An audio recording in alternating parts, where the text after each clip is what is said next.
বানাও এইভাবে সর্ষে রুই, তাহলে অতিথি ভালোবেসে ছাড়বে না তোমার ভুঁই। বাড়িতে যখন অতিথি আসে আমরা কি বানিয়ে খাওয়াবো সেটাই ভাবি।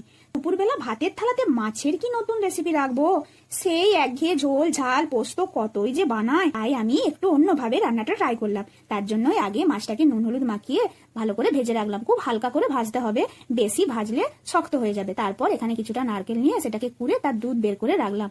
আর 2 চামচ সর্ষে, সাদা সর্ষে, 2 চামচ কালো সর্ষে, সেটাকেও পেস্ট করে রাখলাম। এরপর কড়াই তেল দিয়ে কালো জিরে ফোড়ন দিয়ে আদা রসুন কাঁচা লঙ্কার পেস্টটা ভালো করে ভাজলাম। তারপর একটা গোটা টমেটো বাটা সেটাও দিয়ে ভালো করে ভেজে নুন হলুদ আর লঙ্কা গুঁড়ো দিয়ে কষালাম। এটা যখন ঠিক কষানো হয়ে যাবে তখন ওই নারকেলের দুধ আর ওই সর্ষে বাটি করে রেখেছিলাম ওটাকে ঢেলে দেবো। ঢেলে দেওয়ার পর ঠিক যখন ফুটে উঠবে তখন হালকা একটু চিনি দিয়ে দেবো, কারণ স্বাদের একটা ব্যালেন্স হয়ে যাবে টেস্টে।